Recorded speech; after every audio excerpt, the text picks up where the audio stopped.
Assalamualaikum warahmatullahi wabarakatuh. Bagaimana kabarnya? Selamat datang di channel YouTube Multimedia SMK Ibu. Bersama saya Muhammad Fauzan Adiman dalam pelajaran pemrograman dasar.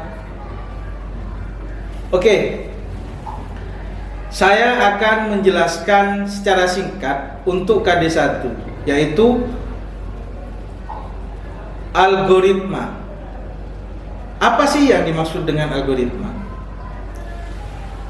Algoritma adalah langkah-langkah sistematis untuk menyelesaikan suatu masalah. Itu yang dimaksud dengan algoritma. Nah, analogi algoritma ini, jadi masalah, algoritma, solusi. Jadi adanya algoritma itu karena adanya masalah. Jadi kalau ada masalah, baru ada yang namanya algoritma. Nah, setelah algoritma ini baru disebut dengan solusi. Nah, bisa dikatakan seperti ini. Algoritma adalah solusi dari suatu masalah tersebut. Saya contohkan seperti ini. Bagaimana cara untuk mengupdate status di Facebook? Nah, masalahnya itu adalah bagaimana caranya, itu masalah. Bagaimana caranya itu adalah masalah. Jadi yang pertama, langkah atau algoritmanya, yang pertama kita harus membuka yang namanya Facebook. Setelah itu ketikkan apa yang Anda pikirkan. Setelah itu kita langsung klik update. Nah, itu adalah contoh algoritma. Jadi langkah-langkahnya itu disebut dengan algoritma. Masalahnya itu adalah bagaimana cara untuk mengupdate status. Algoritmanya itu adalah langkahnya untuk mengupdate status itu sendiri. Nah, itu adalah algoritma. Lebih jelasnya nanti kalian langsung melihat video selanjutnya. Oke, saya lanjutkan. Alur logika pemrograman. Saya akan jelaskan secara rinci apa yang dimaksud dengan alur logika pemrograman atau yang dimaksud dengan algoritma. Nah, di sini siapa pertama kali orang yang menemukan algoritma? Nah, di sini kata algoritma berasal dari algorisme. Penemunya algoritma ini adalah Abu Ja'far Muhammad Ibnu Musa Al-Khwarizmi, atau bisa disebut dengan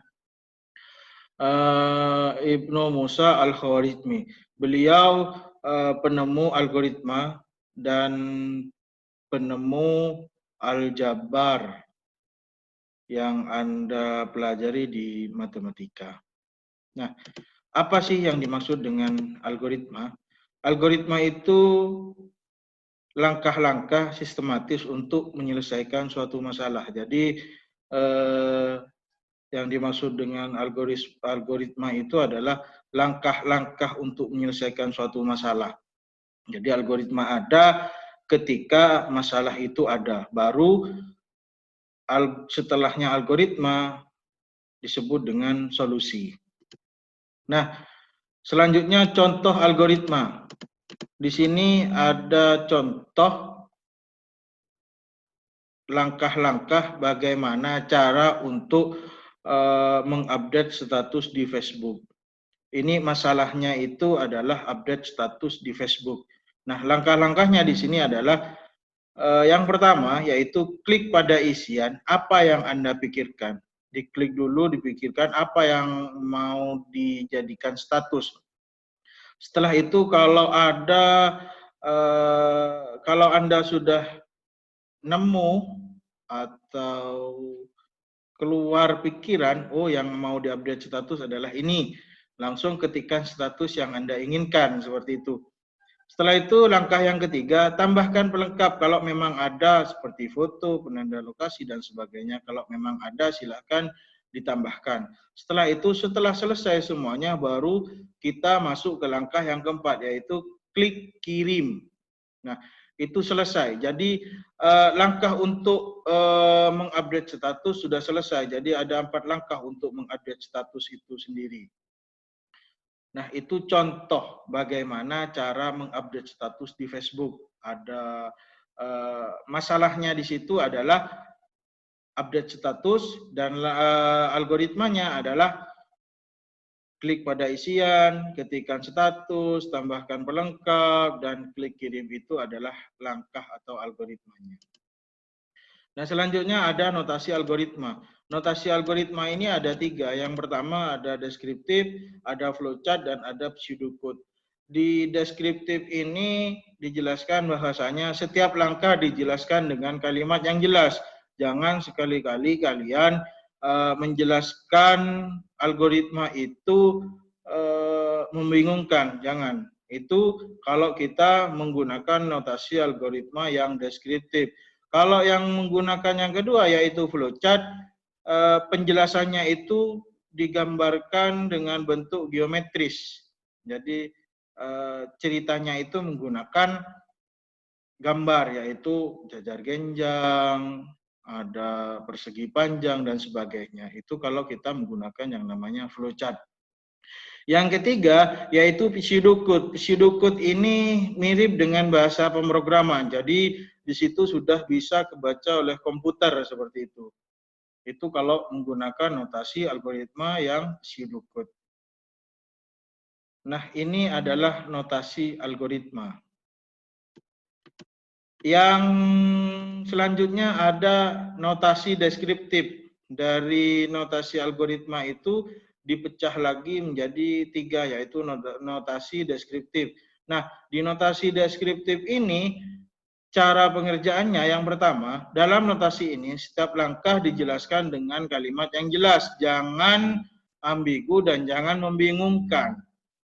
Itu di dalam notasi deskriptif. Yang kedua, setiap dimulai dengan kata kerja seperti hitung, baca, tampilkan, dan sebagainya. Nanti di contohnya itu ada.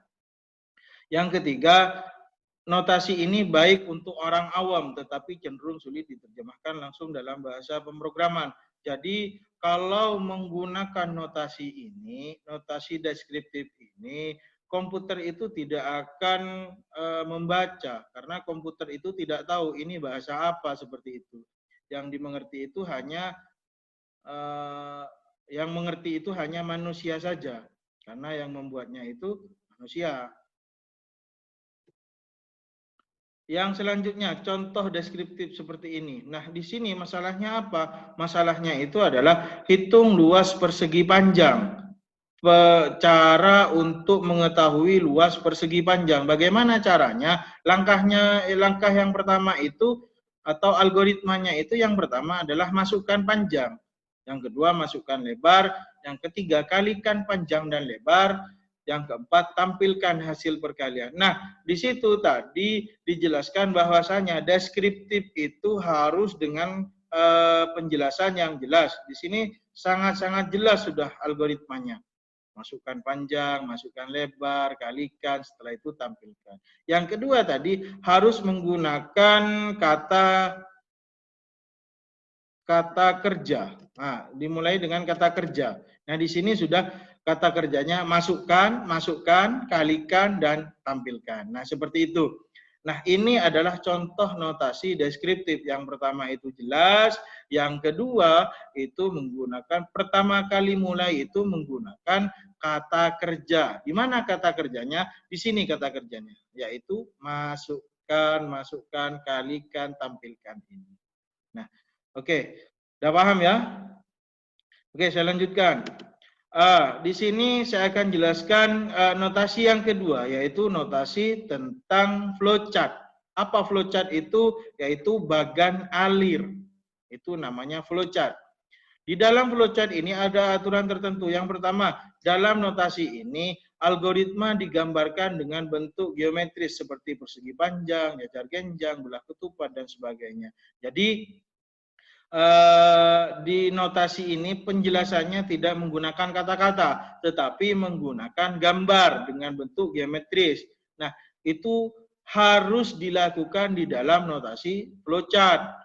Kalau menggunakan kata-kata itu bukan notasi flowchart, tetapi menggunakan notasi deskriptif seperti itu kalau menggunakan kata-kata. Tetapi kalau menggunakan gambar dengan bentuk geometris, maka itu disebut dengan notasi flowchart seperti itu. Yang kedua, tiap bentuk ini mewakili tiap jenis langkah dalam algoritma. Jadi nanti ada bentuk-bentuknya. Jajar genjang itu kegunaannya untuk apa? Persegi panjang itu kegunaannya untuk apa? Belah ketupat itu kegunaannya untuk apa? Nah, seperti itu. Nanti di belakang saya akan jelaskan. Yang ketiga, notasi ini cocok untuk menggambarkan algoritma sederhana, namun tidak cocok digunakan untuk algoritma yang kompleks karena membutuhkan lembar kertas yang banyak. Jadi algoritma atau notasi flowchart ini bisa dibaca oleh komputer. Tapi algoritmanya ini sangat-sangat sederhana seperti itu. Jadi tidak harus menuliskan kode pemrograman dan semacamnya seperti itu. Nah, saya akan jelaskan bentuk-bentuknya. Nah, di sini ada simbol flowchart. Yang pertama ada simbol proses. Jadi simbol proses itu menunjukkan pengolah yang dilakukan oleh komputer. Kalau kita samakan dengan orang itu, proses ini yaitu ketika kita sudah memasukkan sesuatu, maka di dalam perut ini akan dilakukan pemrosesan. Nah, itu disebut dengan proses. Jadi bentuk dari proses itu adalah persegi panjang. Nah, selanjutnya ada terminal. Terminal ini apa? Simbol untuk permulaan atau akhiran dari suatu program. Jadi kalau kita membuat sebuah flowchart, pasti di awal itu ada start dan di akhir itu ada namanya finish. Nah, Pak, bagaimana kalau seumpamanya tidak dikasih start dan tidak dikasih finish? Di dalam program itu harus wajib ada start dan wajib ada finish. Kalau tidak seperti itu, maka aplikasi atau program itu tidak akan berjalan seperti itu. Nah, jadi kalau kita membuat sebuah flowchart, maka diawali dengan terminal ini dan diakhiri oleh terminal ini, gambar ini. Nah, gambar ini. Ini adalah contoh dari flowchart. Yang ketiga yaitu berbentuk apa ini ya? Berbentuk jajar genjang. Nah, bentuk jajar genjang ini kegunaannya untuk input dan output. Jadi ketika setelah start baru memasukkan, nah itu inputan. Jadi inputan itu menggunakan jajar genjang ini, apa namanya? Ya, jajar genjang. Jajar genjang ini. Jajar genjang ini simbolnya, penjelasannya untuk menyatakan proses input dan output tanpa tergantung dengan jenis peralatannya. Jadi nanti kalau coba masukkan lebar, berarti kita membuat flowchartnya itu menggunakan jajar genjang. Masukkan panjang, berarti kita kalau ada kata-kata masukkan berarti itu inputan. Berarti kita harus menggunakan yang namanya jajar genjang. Nah, di sini ada konektor dan ada arus flow, penghubung antara prosedur proses. Jadi arus flow ini penghubung antara terminal dengan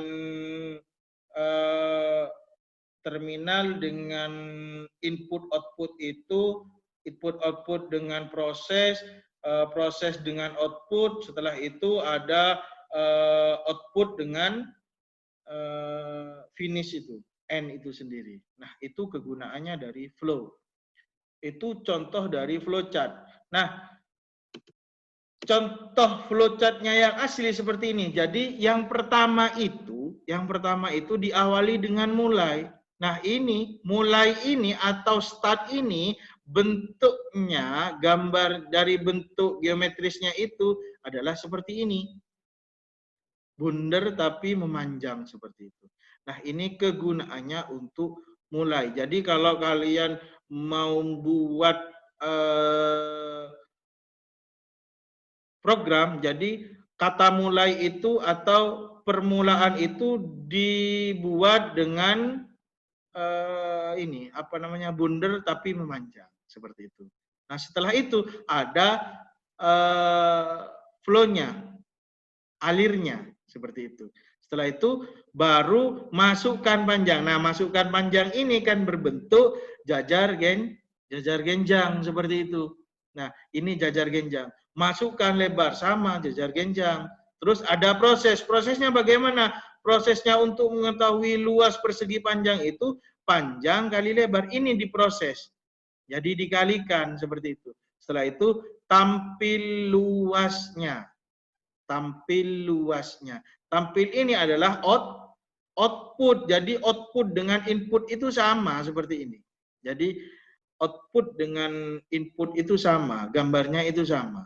Jadi ada masukan dan keluaran itu sama. Yang beda itu hanya prosesnya saja. Proses itu menggunakan gambar yang persegi panjang. Setelah itu ada alur flow lagi atau alir ini flow-nya. Nah, ada dari output itu ke selesai. Jadi selesai itu sama dengan mulai seperti itu. Gambarnya itu sama dengan mulai. Oke, dari itu paham? Jadi kalau tidak paham silahkan kalian bisa bertanya seperti itu. Selanjutnya, ada notasi pseudocode. Ini yang terakhir. Tadi kan algoritma, notasi algoritma itu ada 3. Yang pertama itu ada notasi deskriptif, yang mana notasi deskriptif itu bentuknya itu dengan kata-kata, penjelasannya dengan kata-kata. Terus ada flowchart, di mana penjelasan flowchart itu menggunakan gambar yang berbentuk geometris, contohnya jajar genjang, persegi panjang, persegi dan semacamnya. Nah, yang ketiga yaitu notasi pseudocode, di mana notasi pseudocode ini merupakan notasi yang mirip dengan bahasa pemrograman tingkat tinggi, namun tidak sedetail bahasa pemrograman. Jadi pseudocode ini sudah bisa dibaca oleh komputer. Jadi kalau seumpamanya kalian mau menggunakan, coba masukkan lebar, masukkan panjang, nanti itu bisa dibaca sudah oleh komputer. Yang kedua, notasi ini lebih disukai para ilmuwan komputer karena lebih praktis daripada yang dua itu, deskriptif dengan flowchart seperti itu. Yang ketiga yaitu versi pseudocode dapat dibuat mirip dengan bahasa pemrograman apapun asalkan tidak membingungkan. Jelas tapi tidak membingungkan seperti itu. Yang keempat yaitu keuntungan menggunakan pseudocode adalah mempermudah ketika menerjemahkan ke dalam bahasa pemrograman. Jadi kalau menggunakan deskriptif, menggunakan notasi deskriptif itu, jadi nanti mau menerjemahkan ke dalam bahasa pemrograman, itu sangat sulit masih. Nah, sama dengan juga flowchart. Flowchart itu kan hanya gambar. Ketika mau memasukkan ke dalam bahasa pemrograman, itu sangat sulit karena tidak sama antara flowchart dengan bahasa pemrograman, itu sangat-sangat jauh seperti itu. Nah, kalau pseudocode ini kode-kodenya itu sama, tapi bedanya hanya sedikit saja seperti itu. Nah, saya contohkan seperti ini nanti. Di belakang, nah ini selanjutnya. Nah, ini adalah contoh-contoh bahasa pemrograman yang yang sederhana seperti itu, yaitu notasinya menggunakan notasi pseudocode. Ini disebut dengan bahasa pemrograman juga, tetapi ini tidak selengkap bahasa pemrograman yang asli seperti itu. Nah, ini masalahnya bagaimana? Masalahnya itu di sini adalah bagaimana cara menghitung luas persegi panjang. Nanti ada deklarasi masih di situ. Apa saja yang harus dimasukkan di situ? Yang pertama, ada panjang. Harus dijelaskan. Nah, di pseudocode ini harus dijelaskan. Di pemrograman, di bahasa pemrograman itu nanti sama juga dijelaskan seperti ini. Apa saja yang harus diinputkan? Ada panjang, ada lebar, dan outputnya itu apa? Outputnya itu adalah luas seperti itu. Jadi ada 3 yang harus kita masukkan atau deklarasikan seperti itu. Jadi lebar dimasukkan, panjang dimasukkan, setelah itu diproses menjadi luas. Nah, seperti itu yang harus dideklarasikan di dalam contoh pseudocode ini. Di dalam bahasa pemrograman sama juga seperti itu. Deklarasinya sama persis dengan ini. Jadi panjang, lebar, luas. Kalau integer ini nanti masukannya itu apa? Di sini kalau menggunakan integer berarti masukannya itu adalah angka semuanya. Nah, algoritmanya, langkah-langkahnya bagaimana? Baca atau inputkan panjang, baca atau inputkan lebar, setelah itu baru ada namanya proses. Luas, panjang dikali lebar, baru ditampilkan berapa hasilnya. Nah, ini algoritmanya. Sama algoritmanya ini dengan deskriptif. Deskriptif seperti itu juga. Masukkan, tampilkan seperti itu. Nah, sama dengan ini, tapi bedanya hanya sedikit. Nah, kalau di sini langsung bisa diterjemahkan di dalam komputer seperti itu. Paham ya? Oke, kalau enggak bisa silakan nanya nanti.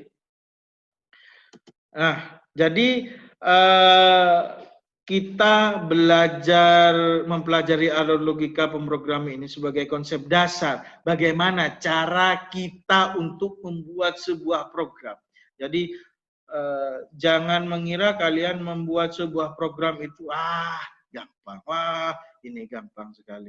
Hanya membuat ini selesai sudah seperti itu. Jangan seperti itu ya. Nanti kalian disuruh buat flowchart. Bagaimana cara membuat flowchart? Coba flowchart-nya lingkaran itu bagaimana? Nah, itu nanti kita buatkan kalau kita sempat seperti itu ya. Nah, di sini konsep-konsepnya, bagaimana caranya untuk membuat sebuah program seperti itu. Selanjutnya kita akan mempelajari bahasa pemrograman sebagai perangkat yang membantu kita memindahkan konsep tersebut menjadi sebuah aplikasi. Nah, jadi nanti saya akan terangkan apa yang harus digunakan di dalam belajar pemrograman ini, tapi untuk pemula seperti itu. Nanti bahasa pemrogramannya itu menggunakan yang namanya dev seperti itu. Bagaimana cara installnya, bagaimana cara makainya, bagaimana kalau seumpamanya kita menggunakan bahasa atau notasi deskriptif, bagaimana caranya kita kalau menggunakan pseudocode seperti itu ya. Kalau kita menggunakan flowchart maka aplikasinya lain, bukan menggunakan dev tapi menggunakan Raptor seperti itu. Nah, itu cara untuk mempelajari bahasa pemrograman tingkat tingginya seperti itu. Yang kedua, pastikan tetap fokus, teruslah belajar, jangan lupa berdoa agar diberi kemudahan dalam belajar.